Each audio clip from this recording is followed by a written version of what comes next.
Hi student. आज ये video class 7th की chemistry chapter number 4 chemical bonding and molecular structure, रासायनिक बंध और अणु संरचना का पार्ट नंबर 10 है। 9 वीडियो हम लोग बना चुके हैं और ऑलरेडी अपलोड है मेरे चैनल पर। ठीक है, आज का टॉपिक है sigma bond and pi bond, sigma bond और पाई बॉन्ड के बारे में। तो हम लोग टॉपिक शुरू करेंगे तो समझ में आएगा। तो आज के बॉन्ड हम लोग पढ़ते हैं सिग्मा बॉन्ड और पाई बॉन्ड क्या होता है। तो सिग्मा बॉन्ड और पाई बॉन्ड पढ़ने से पहले आपको एक चीज जानना जरूरी है, इससे पहले कि शेप ऑफ ऑर्बिटल क्या होता है। आपको ये जानना जरूरी है शेप ऑफ ऑर्बिटल किसे कहते हैं और होता क्या है। ठीक है, तो शेप ऑफ ऑर्बिटल में क्या होगा, आपका जो ऑर्बिटल होता है एस पी डी और एफ, ये चार ऑर्बिटल होते हैं एस पी डी एफ। तो एस पी ये ऑर्बिटल है, क्या है ये, इसको you can say that orbital, और ये इसका यहाँ पर शेप बनेगा, इसका शेप क्या होता है। तो देखिए एस का जो ऑर्बिटल शेप होता है गोलाकार होता है, यानी सर्कल होता है, या स्फीयर बोल सकते हैं, गोलाकार स्फीयर ऐसा होता है, स्फीयर होता है, गोलाकार गोल होता है, ये होता है गोलाकार स्फीयर। ठीक है, जो पी का होता है वो होता है डम्बेल। ठीक है, ये है डम्बेल, इसको बोलते हैं डम्बल बोला जाता है या डम्बल बोला जाता है, ये है डम्बल। जो डी का आकार होता है डी ऑर्बिटल का होता है डबल डम्बेल।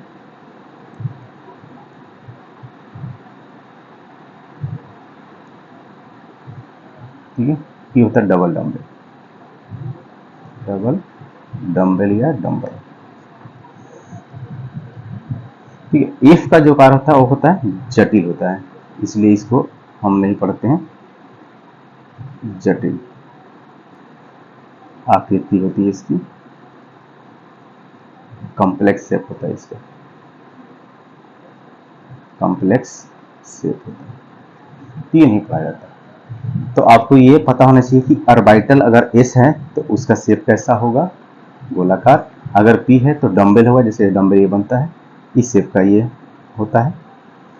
फिर इसके बाद जो डी होता है क्या होता है डबल डम्बल, एक डम्बल इस तरह से हो गया और दूसरा डम्बल जैसे लगाते हैं, डबल डम्बल। जो एफ वाला होता है वो जटिल आकृति होती है, बहुत सारा उसमें डम्बल लगा तो बहुत सारा आकृति रहता है, इसलिए बोलते हैं कॉम्प्लेक्स शेप बोलते हैं, इसको हमें नहीं। ठीक है, ये बेसिक हम लोग सिग्मा बॉन्ड और पाई बॉन्ड पढ़ने से पहले शेप जानना जरूरी था। तो हमने शेप बता दिया ऑर्बिटल के कौन कौन से शेप होते हैं। उसके बाद आपको एक चीज जानना जरूरी है कि देखिए पाई बॉन्ड जो सिग्मा बॉन्ड बनता है एक्चुअली ओवरलैपिंग से बनता है, कि अगर ये दो ऑर्बिटल आपस में ओवरलैप कर जाए, तो ओवरलैप कितना, जो ये इसके सेंटर को टच ना करे, समझा है ना, इसके ओवरलैप यहाँ तक कोई कर जाए, जो ओवरलैप करेगा उससे क्या बोलते हैं हम लोग, अति व्यापन बोलते हैं। तो ये चीज हम लोग जान लेते हैं पहले कि अति व्यापन क्या होता है। सिग्मा बॉन्ड में अति व्यापन का बहुत रोल है, पाई बॉन्ड उसी से तो बनता है। तो सबसे पहले अति व्यापन क्या होता है जान लेते हैं हम लोग। अति व्यापन ओवरलैपिंग इसमें बोलते हैं, ओवरलैपिंग जानना जरूरी है।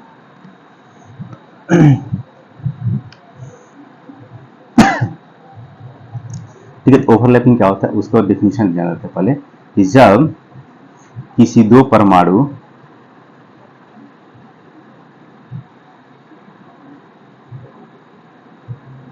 जब किसी दो परमाणु या परमाणुओं के अर्धपूरित यानी हाफ फिल्ड,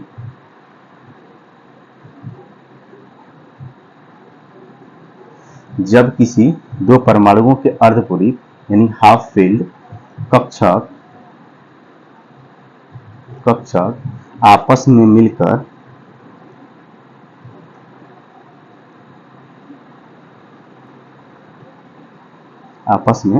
मिलकर सहसंयोजी बंध, सहसंयोजी बंध का निर्माण करते हैं,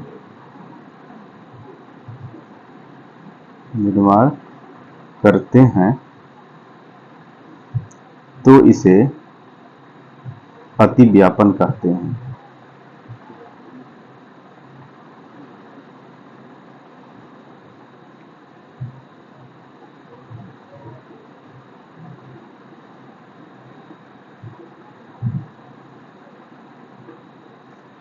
तो इसे अतिव्यापन कहते हैं। ठीक है, तो हाफ फील्ड ऑर्बिटल जो होता है वही क्या करता है, कक्षक वही अतिव्यापन करता है। अब देखिए अतिव्यापन मतलब क्या, कि मान लीजिए कि कोई एक ये ऑर्बिटल है, कौन सा एस ऑर्बिटल है, और एक और एस ऑर्बिटल आया, दूसरा एस ऑर्बिटल आया, दोनों ने ऐसे जुड़ गया, तो जुड़ा तो देखिए एक दूसरे के ऊपर क्या हुआ, इसी को अतिव्यापन बोलते हैं। कि हाफ फील्ड था, हाफ फील्ड दो ऑर्बिटल हाफ फील्ड मिलकर के क्या बना दिया, ससंयोजी बंध बना लिया। यानी ये जो अतिव्यापन एक दूसरे ऊपर ओवरलैपिंग हुआ है, अतिव्यापन, तो इसकी वजह से ये बंध बना, ससंयोजी बंध बना है। तो अर्धपूरित हाफ फील्ड यानी हाफ फील्ड कक्षक आपस में मिलकर ससंयोजी बंध का निर्माण करते हैं, तो इसे क्या कहते हैं, अतिव्यापन कहते हैं। तो ये क्या हुआ, एक दूसरे को ओवरलैपिंग हुआ, अतिव्यापन बना लिया। अब दोनों हाफ फील्ड था, ये दोनों मान लीजिए भी एस ऑर्बिटल है, भी एस ऑर्बिटल है, क्योंकि एस ऑर्बिटल का होता है गोलाकार होता है। अगर ये एस ऑर्बिटल ऐसे लगे तो अतिव्यापन अगर नहीं हुआ तो अतिव्यापन नहीं होगा, इसके बीच में अतिव्यापन नहीं होगा। यानी इसको क्या होना चाहिए, हल्का सा ओवरलैपिंग करना चाहिए, सिर्फ ये टच हुआ यहां से, तो ये जो हुआ इसी को बोलते हैं हम लोग अतिव्यापन बोलते हैं, अतिव्यापन कहते हैं, ओवरलैपिंग कहते हैं, ओवरलैपिंग कहा जाता है। ठीक है, तो इस ओवरलैपिंग या अतिव्यापन है, क्योंकि देखिए सिग्मा बॉन्ड जब पाई बॉन्ड पढ़ेंगे तो ये अतिव्यापन बहुत जरूरी है। ओवरलैपिंग क्या होता है, तो देखिए एक ऑर्बिटल दूसरे ऑर्बिटल के ऊपर ये जो क्या हुआ है, आ गया है, इसी को हम लोग क्या कहते हैं अति, ये पूरा एरिया जो हमने एरिया को ब्लैक किया हुआ है, ये पूरा एरिया जो भर दिया, ये एरिया अतिव्यापन कहलाता है। तो इसी को वजह से ससंयोजी बंध बनता है, वही निर्माण जो करता है उसी को क्या कहते हैं हम लोग, अतिव्यापन कहते हैं। ठीक है, अब हम चलते हैं सिग्मा बॉन्ड, हमारा जो टॉपिक है सिग्मा बॉन्ड और पाई बॉन्ड क्या होता है उसको पढ़ते हैं। तो सबसे पहले पढ़ेंगे हम लोग सिग्मा बॉन्ड, पहला पढ़ेंगे हम लोग सिग्मा बॉन्ड यानी सिग्मा बंध क्या होता है। ठीक है, तो सिग्मा बंध के लिए हम क्या करेंगे, पहले हम डेफिनेशन देखते हैं सिग्मा बंध का डेफिनेशन क्या होता है, डेफिनेशन पढ़ लेते हैं, उसके बाद हम लोग आगे चलते हैं। दो ऑर्बिटल्स, देखिए ऑर्बिटल्स पढ़ा दिए आपको, ठीक है, एस पी डी एफ, तो दो ऑर्बिटल्स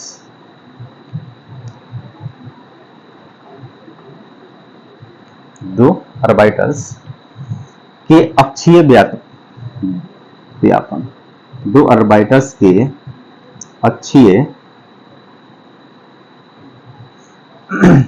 अक्षीय अतिव्यापन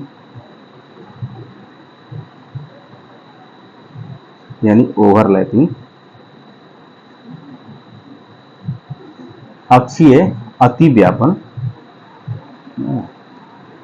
अच्छा ओवरलैपिंग तभी व्यापन हो गया। अक्षीय को बोलते हैं एक्सियल, क्या बोलते हैं, एक्सियल ओवरलैपिंग, अक्षीय अतिव्यापन से जो बंध बनता है, जो बंध बनता है उसे क्या कहते हैं, उसमें सिग्मा बॉन्ड कहते हैं।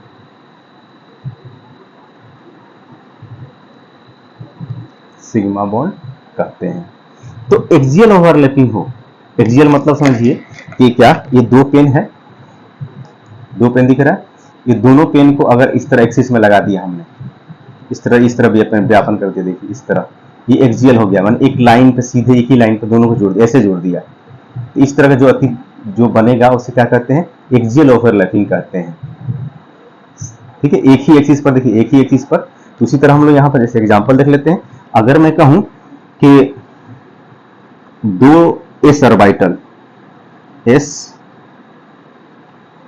ले लेते हैं, ठीक है, दो एस ऑर्बिटल, तो मान लीजिए ए भी कितना है, एस ऑर्बिटल, और दूसरा वाला भी क्या है, एस ऑर्बिटल। दोनों क्या हुआ, ऐसे हमने कर दिया, देखिए एक्सियल, इसी को तो हम एक्सिस बोलते हैं। एक ही एक्सिस पर दोनों है, ये भी एस ऑर्बिटल है, ये भी कितना है, एस ऑर्बिटल है। दोनों ने एक एक्सियल ओवरलैपिंग किया, देखिए ये है ओवरलैपिंग, क्या है, ओवरलैपिंग। अब ये कौन सा ओवरलैपिंग कर रहा है, एक्सियल ओवरलैपिंग कर रहा है, ये अतिव्यापन है, ये कौन सा है, अतिव्यापन। अतिव्यापन में भी कौन सा है, एक्सियल है, अक्षीय अतिव्यापन है, अक्षीय अतिव्यापन है, ये अतिव्यापन, अक्षीय अतिव्यापन है, एक्सियल ओवरलैपिंग है,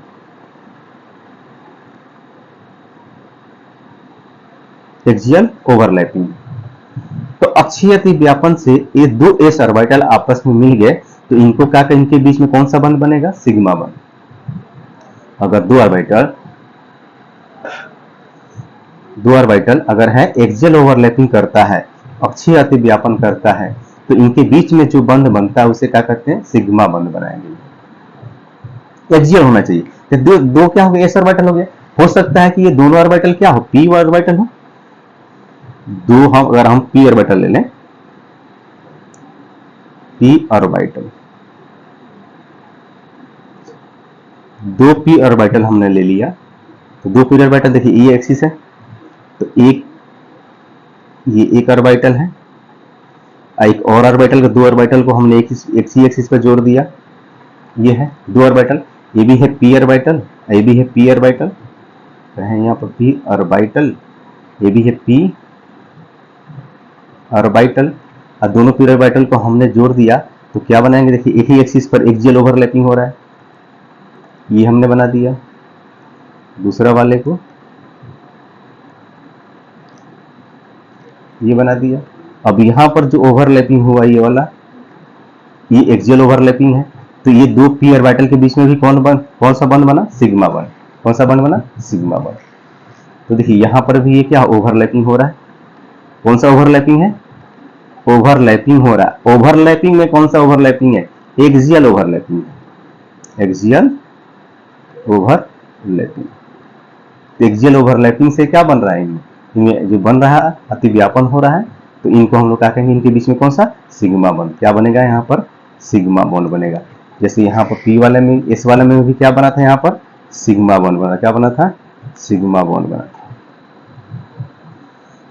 ठीक, यह हो सकता है क्या कि दो पी है दो एस हो, यह हो सकता है क्या कि एक एस ऑर्बिटल, एक एस ऑर्बिटल तथा एक पी ऑर्बिटल, इनके बीच में भी बन सकता है, एक्सियल ओवरलैपिंग हो सकता है। देखिए कि हमने ये ले लिया एस ऑर्बिटल,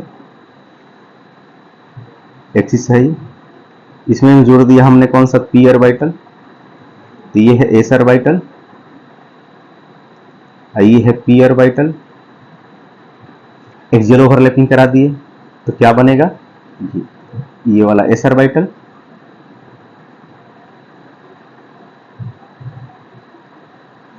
ये वाला ओवरलैपिंग हो गया एस और पी ऑर्बिटल के बीच में। तो यहां पर भी ओवरलैपिंग हो रहा है। ओवरलैपिंग में कौन सा ओवरलैपिंग हो रहा है, ये हमेशा कौन सा ओवरलैपिंग हो रहा है, ये देखिए एक्सिस पर है, इसको भी बोलेंगे एक्सियल ओवरलैपिंग, अक्षीय अतिव्यापन, एक्सियल ओवरलैपिंग, अक्षीय अतिव्यापन। तो यहां पर भी क्या बन रहा है आपका, ये बन रहा है सिग्मा बॉन्ड। तो दो ऑर्बिटल के बीच अगर एक्सियल ओवरलैपिंग होता है, उससे जो बंध बनता है उसी को हम क्या कहते हैं, एक सिग्मा बॉन्ड कहते हैं। यहाँ पे भी सिग्मा बॉन्ड बन रहा है, एस हो और पी हो, एक्सियल ओवरलैपिंग हो, फिर यहाँ दोनों पी था, एक्सियल ओवरलैपिंग था तो सिग्मा बॉन्ड, दोनों एस था तो भी एक्सियल ओवरलैपिंग सिग्मा बॉन्ड। तो इसको हम लोग सिग्मा बॉन्ड कहते हैं, इसको क्या कहते हैं, एक्सियल ओवरलैपिंग कहते हैं। ये हमेशा क्या बनाते हैं, सिग्मा बॉन्ड बनाते हैं। ठीक है, तो ये सिग्मा बॉन्ड यहाँ पर हो गया। दूसरा भी है आपका पाई बॉन्ड, दूसरा जो बॉन्ड है वो है पाई बॉन्ड, यानी पाई बॉन्ड।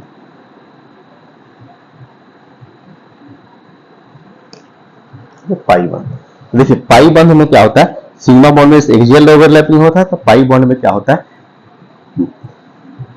बताता हूं मैं। जब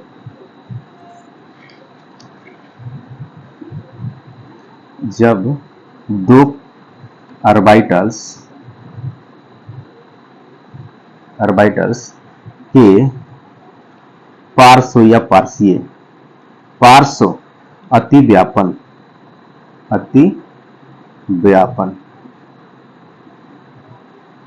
लेटरल ओवरलैपिंग, ठीक है, पार्श्व अतिव्यापन से बंध बनता है तो उसे पाई बॉन्ड कहते हैं।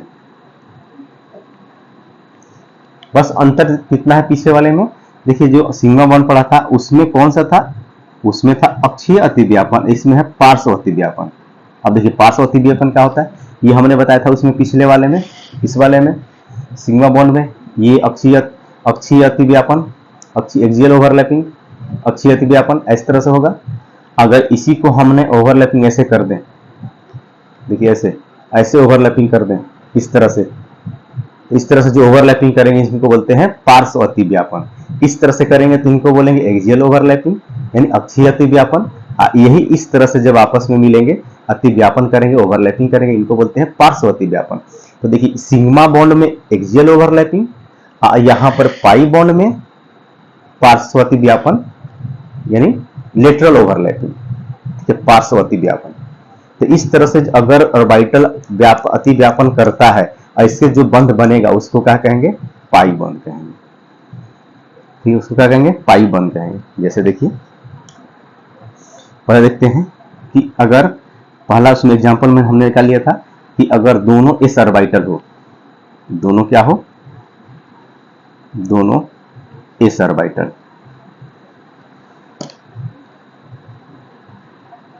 दोनों एस ऑर्बिटल हो,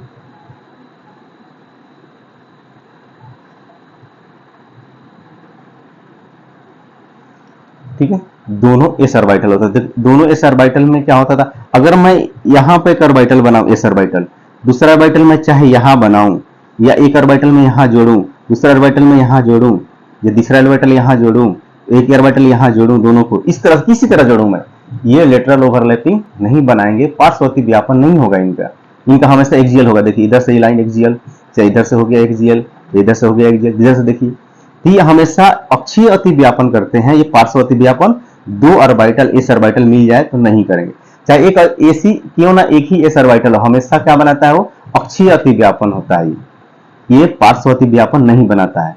तो हमको पता चल गया कि जो एस ऑर्बिटल होता है ये अक्षीय अतिव्यापन करता है, सिर्फ पार्श्व अतिव्यापन नहीं करता है। तो एस ऑर्बिटल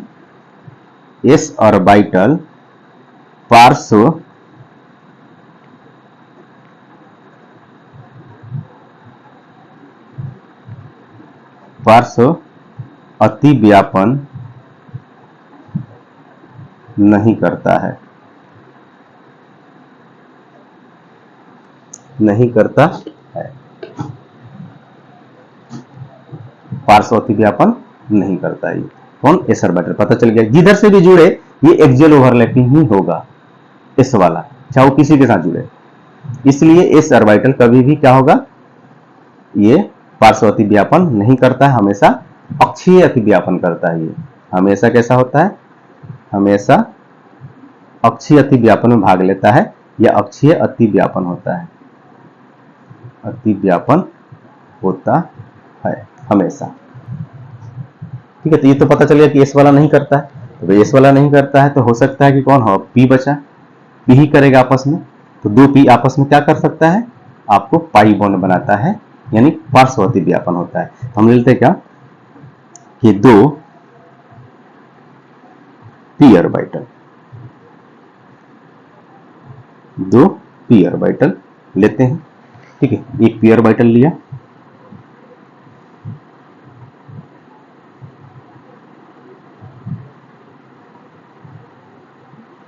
ये एक पी ऑर्बिटल हमने जोड़ दिया, दूसरा पी ऑर्बिटल,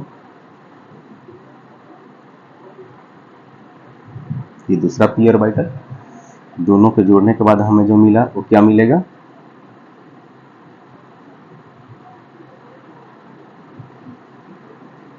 एक पी,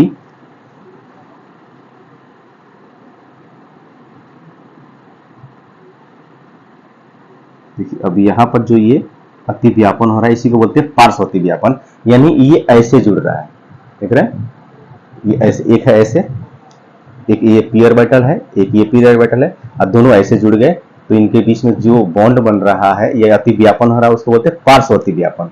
अगर इस वाले, हमने इस वाले केस में क्या देखा था, सिग्मा वाले में अक्षीय अतिव्यापन, यानी दो है, एक ये एस है, दूसरा एस है, दोनों एस आपस में ऐसे जुड़ गए, तो इस तरह से दोनों एस आपस में जुड़ेंगे, इस तरह से इनको हम लोग बोलते हैं अक्षीय अतिव्यापन। ठीक है, इस तरह से जुड़े थे, एक एक्सिस पर जुड़ेंगे, तो एस वाला पी वाला, चाहे एस वाला पी वाला, दो कभी भी जोड़ सकता है, अक्षीय अतिव्यापन बना सकता है। लेकिन हमने देखा कि एस वाला अक्षीय अतिव्यापन ये क्या होता है, पार्श्व अतिव्यापन नहीं बनाता, हमेशा क्या बनाता है, अक्षीय अतिव्यापन बनाता है। यहाँ देखा तो दो पी ऑर्बिटल हमने लिया, दोनों पी अलग अलग लिया और दोनों पी को हमने ऐसे ज्वाइन कर दिया। अब इसके बीच में जो अतिव्यापन होगा, जो बंध बनेगा, वो कौन सा होगा, तो यहाँ पर कौन सा बन रहा है, पाई बॉन्ड, यहाँ पर क्या बनेगा, पाई बॉन्ड बनेगा। आज जो ये अतिव्यापन हुआ है, चाहे ऊपर हो या चाहे नीचे हो, दोनों अतिव्यापन होता है, ऊपर भी और नीचे भी, ये दो अतिव्यापन हुआ उसको बोलते हैं पार्श्व अतिव्यापन, अतिव्यापन कहते हैं,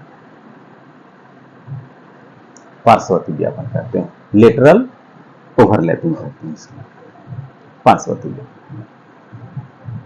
तो इस तरह से बंध बनता है। अब ये पता चले कि ये जो ओवरलैपिंग हो रहा है, जिसके कारण ये बंध बन रहा है, अब ये कहां पता लगेगा कि सिग्मा बॉन्ड बनेगा, कहां पर पाई बॉन्ड बनेगा, तो उसके लिए देखिए पता करने के लिए क्या होता है कि सिग्मा बॉन्ड कहां और पाई बॉन्ड कहां, सिग्मा बॉन्ड कहां होगा कैसे पता लगाएंगे, या फिर पाई बॉन्ड को कैसे पता लगाएंगे कि कहां पाई बॉन्ड कब बनेगा। ठीक है, तो अगर देखिए सिंगल बॉन्ड ऐसे बन रहा है, ससनुजी बंध एक बना, ऐसे बना, एक ससनुजी बंध बना, ये सिंगल बॉन्ड क्या बना, सिंगल बॉन्ड बनाया है, सिंगल कोवलेंट बॉन्ड बना, क्या कह सकते हैं इसको, single covalent bond, covalent bond बना है, तो हम कह सकते हैं कि हमेशा ये क्या बनेगा, सिग्मा बॉन्ड होगा। सिंगल होगा तो क्या होगा, सिग्मा बॉन्ड होगा। अगर यही डबल बना, एक ही जगह डबल बना, याद रखिए ये डबल बना बॉन्ड बना है, कोई दो परमाणुओं के बीच में डबल बॉन्ड बन रहा है, मान लीजिए कि परमाणु ए है, ये परमाणु बी है, सिंगल बॉन्ड बना, तो क्या होगा, सिग्मा बॉन्ड होगा। एक परमाणु ए है, दूसरा परमाणु क्या है, बी है, तो ए परमाणु और बी परमाणु के बीच में जो अगर डबल बॉन्ड बना है, तो इसमें क्या होगा, एक सिग्मा एक पाई, मानी ये सिग्मा बॉन्ड एक पाई बॉन्ड, एक सिग्मा बॉन्ड बनेगा, दूसरा ये पाई बॉन्ड बनेगा। तो डबल बॉन्ड जब भी बनेगा, याद रखिए कि दो परमाणुओं के बीच में डबल बॉन्ड बनेगा, तो उसमें एक सिग्मा बॉन्ड होगा और एक पाई बॉन्ड होगा। ठीक है, उसके बाद अगर दो परमाणु के बीच में ट्रिपल बॉन्ड बनता है, इन दो परमाणुओं के बीच में ए और बी कोई परमाणु मान लीजिए है, और दो परमाणुओं के बीच में क्या बनता है, ट्रिपल बॉन्ड बनता है, इसमें बनता है ट्रिपल बॉन्ड। ट्रिपल कौन सा, कोवलेंट बॉन्ड कर सकते का, कोवलेंट बॉन्ड, कौन सा, triple covalent, double covalent bond, covalent bond. ठीक है, बॉन्ड, तो ट्रिपल बॉन्ड बनता है तो इसमें एक सिग्मा होगा, ये दूसरा वाला भी पाई और तीसरा वाला भी पाई होगा। ठीक है, एक बॉन्ड, एक जो पहला बनाएगा सिंगल सिग्मा, बाकी सब क्या होता है, पाई बॉन्ड होता है। ट्रिपल बॉन्ड में एक सिग्मा, बाकी जितने भी बनते हैं पाई बॉन्ड बनते हैं। क्या हुआ, एक सिग्मा बॉन्ड बना ट्रिपल बॉन्ड में और दो पाई बॉन्ड बना, दो पाई बॉन्ड बना। तो याद रखिए जब भी दो परमाणुओं के बीच में सिंगल बनता है तो सिग्मा होगा, डबल बनता है तो एक सिग्मा एक पाई, ट्रिपल बनता है तो एक सिग्मा दो पाई। यानी इसका मतलब कि कोई बॉन्ड बने तो उसमें एक बॉन्ड पाई होगा, बाकी उसके बाद सिग्मा होगा, और बाकी जितना भी बनेगा क्या होगा, पाई बॉन्ड होगा। तो ऐसे ट्रिपल बॉन्ड नहीं बनेगा, तब ऐसा कभी भी नहीं कि मान लीजिए कि यहाँ कार्बन है और यहाँ 4 हाइड्रोजन से जुड़ा हुआ है, CH4 है, स्ट्रक्चर किसका बनाया हमने, CH4 का। हमने बोला CH4 का स्ट्रक्चर बनाइए, और CH4 का हमने स्ट्रक्चर बना दिया, अपने ऐसे बना लिया, और इसमें पूछा जाए कि कितना सिग्मा बॉन्ड कितना पाई बॉन्ड, तो अब जब ये बनाएगा, यहां से बनाया बॉन्ड बनाया, तो ये कार्बन यहाँ सिंगल बॉन्ड है, ये भी सिग्मा होगा, ये भी सिग्मा होगा, ये भी सिग्मा, ये भी सिग्मा, यानी इसमें 4 सिग्मा बॉन्ड होगा, 4 सिग्मा बॉन्ड होगा। पाई बॉन्ड 0, पाई बॉन्ड इसमें नहीं बन रहा है, पाई बॉन्ड नहीं बन रहा है। क्योंकि सिंगल बॉन्ड बन रहा है। तो अब ऐसा मत समझ लीजिए कार्बन 4 बॉन्ड 1 2 3 4 बना जाते एक सिग्मा, बाकी सब पाई नहीं। ये एक परमाणु ये दूसरा परमाणु, दो परमाणुओं के बीच एक ही बॉन्ड बन रहा है, इसलिए मैंने यहाँ दिखा दिया। ये दो परमाणुओं के बीच अगर सिंगल बॉन्ड है तो ये दो परमाणु इसके बीच सिंगल बॉन्ड है, ये भी परमाणु अलग हो गया ना, फिर दो परमाणुओं के बीच सिंगल बॉन्ड, यहाँ दो परमाणु के बीच सिंगल बॉन्ड, यहाँ दो परमाणु के बीच सिंगल बॉन्ड। तो सिंगल बॉन्ड बनेगा तभी होगा जहां आपको डबल बॉन्ड बनेगा, तो उसमें क्या होगा, एक सिग्मा एक पाई होगा। लेकिन कभी भी ऐसा बने तो हमेशा याद रखिए सिग्मा बॉन्ड ही होगा। तो इसमें CH4 में क्या है, एक 4 सिग्मा बॉन्ड है, पाई बॉन्ड इसमें नहीं है, पाई बॉन्ड नहीं है, सिर्फ सिग्मा बॉन्ड है। कितना सिग्मा बॉन्ड है, 4 सिग्मा बॉन्ड है। ठीक, इसी तरह एक और स्ट्रक्चर देख लेते हैं हम लोग।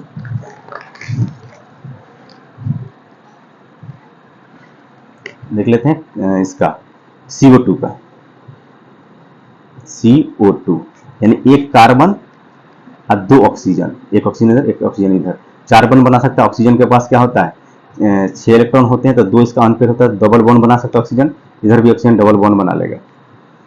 ठीक, इसके पास 2 लोन पेयर बच जाता है, इसके पास 2 लोन पेयर बच जाता है, इसकी 4 वैलेंसी पूरी हो गई कार्बन, कोई नहीं। अब देखिए एक सिग्मा यहाँ एक पाई, एक सिग्मा एक पाई, डबल बॉन्ड है, ये दो परमाणु के बीच डबल बॉन्ड, तो इसमें एक सिग्मा होगा एक पाई होगा। इस वाले CH4 में, इसमें क्या था, देखिए CH4 के केस में इस कार्बन अलग अलग हाइड्रोजन के साथ सिंगल बॉन्ड बना रहा था, तो सब यहाँ सिग्मा बना, डबल बॉन्ड तो बनेगा नहीं, तो सब इसमें सिग्मा बॉन्ड, इसमें पाई बॉन्ड भी बन रहा है, तो वो डबल बॉन्ड एक सिग्मा एक पाई। तो यहाँ कितना हो गया टोटल, हम बोलेंगे कि दो इसमें 2 सिग्मा बॉन्ड बन रहा है और 2 पाई बॉन्ड बन रहा है। ठीक, एक स्ट्रक्चर और ले लेते हैं, CO कार्बन मोनोऑक्साइड। देखिए कार्बन मोनोऑक्साइड, अब कार्बन के बारीक कक्षा में 4 इलेक्ट्रॉन। ठीक है, अब ऑक्सीजन क्या कर सकता है, यहाँ पर ऑक्सीजन यहाँ पर डबल बॉन्ड बना लेगा। ठीक है, इसके पास 2 इलेक्ट्रॉन बच गया, इसके पास कितना इलेक्ट्रॉन, 4 इलेक्ट्रॉन बच गया। तो अभी स्ट्रक्चर इसका पूरा हुआ नहीं, क्योंकि इसकी वैलेंसी देखिए पूरा नहीं हुआ, कितना 2 2 4 2 6 ही हुआ, इसका तो पूरा हो गया। फिर ये ऑक्सीजन यहाँ बीच में इलेक्ट्रॉन रखेगा, अब क्या बनाएगा, ट्रिपल बॉन्ड बनाएगा। ऑक्सीजन के पास इधर 2 बच जाएगा, कार्बन के पास 2 बच जाएगा। अब इसके भी अष्टक पूरा, इसका भी अष्टक पूरा हो गया। तो कार्बन ऑक्सीजन के बीच में क्या कितना बॉन्ड बना, ट्रिपल बॉन्ड बना। इसमें एक सिग्मा बॉन्ड, इसमें ये भी पाई बनेगा, ये दूसरा भी पाई बनेगा, यानी 3 बॉन्ड बन गया। इसमें एक सिग्मा बॉन्ड और 2 पाई बॉन्ड, एक सिग्मा बॉन्ड 2 पाई बॉन्ड। ठीक है, इस तरह हम सिग्मा बॉन्ड और पाई बॉन्ड को देखते हैं। ठीक है, शुरू से एक बार रिवीजन कर लेते हैं, हमने क्या क्या पढ़ा अभी। तो हमने आज हम लोग पार्ट 10 है, 11th क्लास की केमिस्ट्री पढ़ रहे हैं, chapter number 4 chemical bonding and molecular structure. उसमें एक टॉपिक था कौन सा, सिग्मा बॉन्ड और पाई बॉन्ड। ठीक है, सिग्मा बॉन्ड, तो पहले सिग्मा बॉन्ड पढ़ने से पहले हमको क्या ऑर्बिटल की शेप पता होना चाहिए। ऑर्बिटल मेरे 4 होते हैं, SPDF 4 ऑर्बिटल पढ़ना है। ठीक, उसमें क्या होता है, जो S होता है उसका आकार कैसा होता है ऑर्बिटल का, गोलाकार, जो P होता है वो डम्बल होता है, और जो D होता है डबल डम्बल होता है। ठीक है, F वाले का जटिल आकृति होता है, कॉम्प्लेक्स शेप होता है, इसको नहीं पढ़ना। ठीक है, उसके बाद इसमें आपको सिग्मा बॉन्ड और पाई बॉन्ड पढ़ने से पहले अतिव्यापन एक आता है वर्ड, इसमें जो इंपॉर्टेंट है। तो अतिव्यापन का मतलब होता है कि जब किसी 2 परमाणुओं के अर्धपूरित यानी हाफ फील्ड कक्षक आपस में मिलकर सहसंयोजी बंध का निर्माण करते हैं, उसे क्या कहते हैं, अतिव्यापन कहते हैं। देखिए यहाँ पर 2 ऑर्बिटल अर्धपूरित है, आधा आधा भरा हुआ है, दोनों मिलकर क्या कर दिया, अतिव्यापन करके एक बंध बना लिया, उसी को हम लोग क्या कहते हैं, अतिव्यापन। जो बंध बना लिया, क्या बना लिया, दोनों ने मिलकर के सहसंयोजी बंध बन गया, जो बंध बना उसी को क्या कहते हैं, अतिव्यापन करते हैं। तो अतिव्यापन करते से ये बंध बना हुआ है। ठीक है, उसके बाद हम मेन टॉपिक पाते हैं अपना, सिग्मा बॉन्ड किसे कहते हैं। तो 2 ऑर्बिटल अगर अच्छी अतिव्यापन होता है उसे हम लोग क्या कहते हैं, उसे हम कहते हैं सिग्मा बॉन्ड। उनके बीच में कैसा बॉन्ड बनेगा, सिग्मा बॉन्ड। तो 2 आपका ऑर्बिटल अच्छी अतिव्यापन का मतलब दोनों ऐसे जुड़ेगा, सिरा इसका एक एक्सिस पर होगा, दोनों से सिरा जुड़ गया, ये सिरा जो जुड़ा इसे कहते हैं हम लोग अच्छी अतिव्यापन। 3 के बीच से जो बंध बनेगा तो बोलेंगे सिग्मा बॉन्ड है। देखिए अब एस के बीच भी बन सकता है, क्योंकि एस कहीं भी लगे अक्षीय व्यापन ही बनाता है हमेशा। फिर ये पी के बीच में दोनों पी आकर के जुड़ करके यहाँ बॉन्ड बनाते हैं, यहाँ भी सिग्मा बॉन्ड, यहाँ इस वाले के बाद सिग्मा बॉन्ड। फिर या तो हो सकता है कि एस ऑर्बिटल हो, दूसरा कौन सा है पी ऑर्बिटल, दोनों अर्धपूरित हो, दोनों आपस में मिलकर बॉन्ड बना लिया, इसमें सिग्मा बॉन्ड बना, ओवरलैपिंग हो गया, यहाँ पर एक्सियल ओवरलैपिंग हो रहा है, ये सिग्मा बॉन्ड हो गया। इसी तरह पाई बॉन्ड में हमने देखा था क्या कि वहां पर अक्षीय अतिव्यापन होता है, यहाँ पार्श्व अतिव्यापन का होता है कि 2 ये ऑर्बिटल है, खाली अर्धपूरित ऑर्बिटल ऐसे है, और दोनों को ऐसे मिला दिया गया और दोनों मिलकर जो बनाएगा अतिव्यापन होगा, उसको बोलेंगे पार्श्व अतिव्यापन। इनकी वजह से जो बंध बनेगा वो होगा पाई बॉन्ड। देखिए यहाँ पर अब एस ऑर्बिटल हमेशा क्या बनता है, एक्सियल अतिव्यापन, अक्षीय अतिव्यापन होता है, एक्सियल ओवरलैपिंग होता है। इसलिए कहीं भी इसको लगाया जाए एस वाले को तो हमेशा ये क्या बनेगा, अक्षीय अतिव्यापन बनेगा, पार्श्व अतिव्यापन नहीं बनाता। इस वाला खत्म हो गया। दो पी वाले को हमने ऐसे जोड़ दिया आपस में, दो पी अलग अलग है और दोनों पी को यहाँ जोड़ दिया एक में, और इस तरह से जो अतिव्यापन हुआ, जो यहाँ से अतिव्यापन हो रहा है ऊपर और नीचे, याद रखिए ऊपर और नीचे जो अतिव्यापन हो रहा है वो क्या बना, पाई बॉन्ड बन रहा है, एक पार्श्व अतिव्यापन होता है। ठीक है, अब हमें ये पता करना कि कहाँ सिग्मा बॉन्ड बनेगा, कहाँ पाई बॉन्ड में, तब पता चल गया अतिव्यापन से बनेगा। तो हम स्ट्रक्चर में देख के कैसे बनाएंगे संरचना में, तो हम कहाँ का बनाएंगे, तो अगर दो परमाणु की सिंगल बॉन्ड बन रहा है तो क्या हो गया, वो सिंगल बॉन्ड बनेगा तो हो जाएगा आपका सिंगल बॉन्ड बन रहा था। डबल बॉन्ड बनेगा तो एक सिग्मा एक पाई, और ट्रिपल बॉन्ड बनेगा तो उसमें क्या हो जाएगा, एक सिग्मा दो पाई। यानी एक ही बनेगा सिग्मा बॉन्ड, उसके बाद जितने बॉन्ड बनेंगे क्या बनेंगे, पाई बॉन्ड बनेंगे। एक चीज और याद रखिए, दो परमाणुओं के बीच में मैक्सिमम 3 ही बॉन्ड बनता है, 3 बॉन्ड से ज्यादा नहीं बनता है।